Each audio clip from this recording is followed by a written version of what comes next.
शोभा संतोष किचनमध्ये आपणा सर्वांचं स्वागत आहे। आज आपण बेसन पीठ भरून भरली मिरची बनवणार आहोत। भरली मिरची फ्राय अशी आज बनवणार आहोत। त्यासाठी लागणारं साहित्य हे चणा पीठ, हे आपण छान खमंग असं नुसतंच कढईमध्ये छान भाजून घेतलं। आणि या मिरच्या आहेत, जास्त तिखट नाही आहे। अशी भरली मिरची करायला अशाच मिरच्या घ्यायच्या। यातलं आपण असे याला काप दिले, सुरीने असे काप देऊन घ्यायचे आणि चमच्याच्या साहाय्याने आपण या सगळ्या बिया काढून घेतल्या।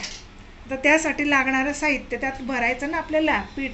हे पिठामध्ये आपण ओवा, हळद, मीठ आणि तुम्हाला वाटल्यास थोडं तिखटही टाकू शकता, लाल तिखट, आणि हे थोडं सैंधव मीठ, हिंग आणि थोडंसं आपण त्यात लिंबू पिळणार आहोत आणि सगळं मिक्स करून आपल्याला यात भरायचं। त्या अगोदर आपण याला थोडंसं प्रत्येक मिरचीला आपण असं थोडं थोडं मीठ आहे ना लावून घ्यायचं, म्हणजे मिरची छान लागते चवीला। थोडं थोडं लावायचं प्रत्येक मिरचीला असं। आता आपण मिरच्यांना मीठ लावून घेऊ।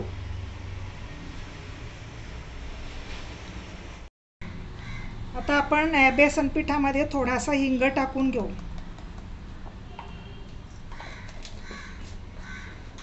आता थोडी हळद टाकायची,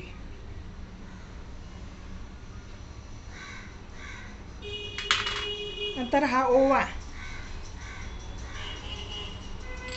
असं छान हातावर चोळून घ्यायचा आणि असं सगळीकडे पसरवून टाकायचा। हे चवीप्रमाणे मीठ आणि हे थोडंसं आपण सैंधव मीठ पण टाकणार आहोत। सैंधव मिठाने छान चवीला पण छान लागतं, थोडं सैंधव मीठ। हे दोघं आपण मीठ कमी प्रमाणात घ्यायचं। जरा आपण मिरचीला पण मीठ लावलंय ना, म्हणून आपण हे थोडंसं साधं मीठ घेतलं आणि थोडं सैंधव घेतलं। आता आपण हे चांगलं मिक्स करून घेऊ। आता आपण सगळं मिक्स करून घेतलं। आता आपण यात थोडंसं तेल टाकू, 2 ते 3 चमचे आपण तेल टाकून घ्यायचं आणि हे पण छान मिक्स करून घेऊ आपण। थोडंसं धनेपूड पण टाकायचं, मी तुम्हाला धनेपूड सांगायची विसरलेली। धनेपूड पण घालायचं, थोडं चवीला छान लागतं। जिरेपूड असलं तर जिरेपूड पण घालायचं। आता आपण थोडंसं पाणी टाकून मिश्रण चांगलं भिजवून घेऊ। थोडंसं टाकायचं पाणी, गोळा होई पण जास्त नाही टाकायचं। आपल्याला लिंबू पण पिळायचं आहे ना, त्याच्यामुळे थोडंसंच घालायचं पाणी।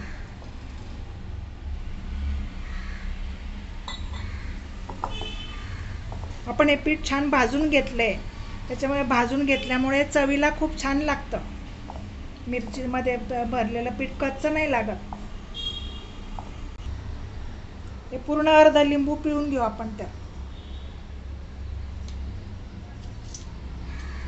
पचनासाठी छान आहे म्हणून आपण थोडासा यात लिंबाच्या रसचा वापर करतोय।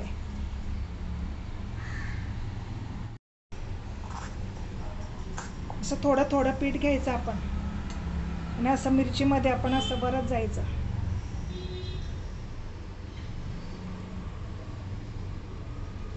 असं शेवटपर्यंत भरायचं मीठ।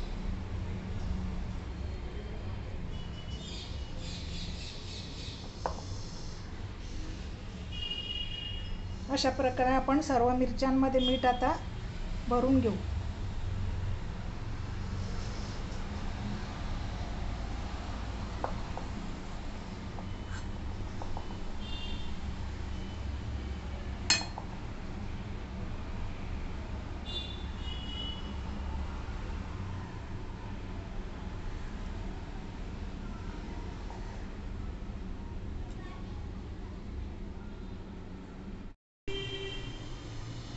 आता आपण तव्यावर थोडंसं तेल टाकलं, लोखंडी तव्यावर थोडंसं तेल टाकायचं।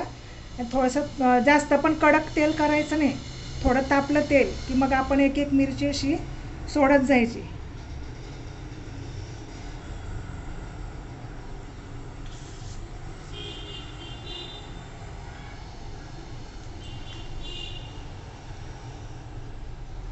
अशा तेलावर अशा फ्राय करून घ्यायच्या।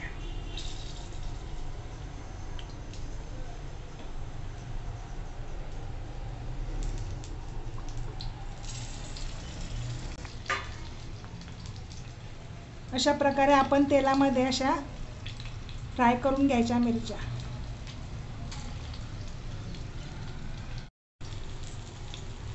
आता आपण या एक बाजू आता चांगली छान फ्राय झाली, आता आपण अशा पलटी करायच्या, पलटवायच्या अशा।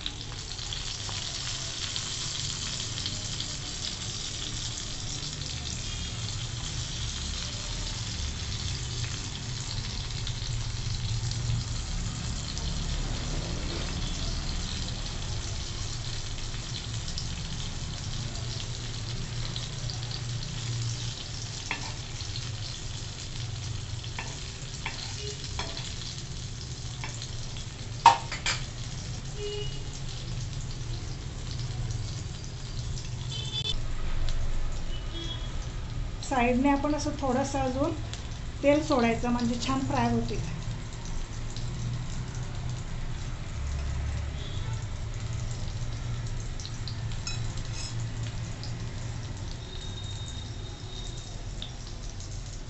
अशा प्रकारे आपण आता फ्राय होऊ देऊ। अशा करत राहायचं आपण, पलटी झाली एक बाजू चांगली खमंग झाली की अशी पलट करत राहायची, बघत राहायचं। हे बघा आता ज्या झालेल्या आहेत ना मध्ये, त्या मधल्या मिरच्या अगोदर होतात, त्या मधल्या मिरच्या मग अशा साईडला घ्यायच्या आणि ज्या कच्च्या वाटतात आपल्याला त्या मध्ये घ्यायच्या अशा। आणि फार मोठा गॅस ठेवायचा नाही, मोठ्या गॅसवर का होणार, ते लवकर होईल पण आतमध्ये मग कच्चं राहील, त्याच्यामुळे आपण हे मीडियम गॅसवर करायच्या, फार मोठा पण नाही आणि फार एकदम छोटा पण नाही गॅस अशा। आणि असं पलटवत राहायच्या मिरच्या, शक्यतो मधल्या अगोदर होतात म्हणून मधल्या झालेल्या साईडला ठेवायच्या आणि साईडच्या मग मध्ये घ्यायच्या। आता अजून आपण अशा 5 मिनिटं वाफवून घेऊ।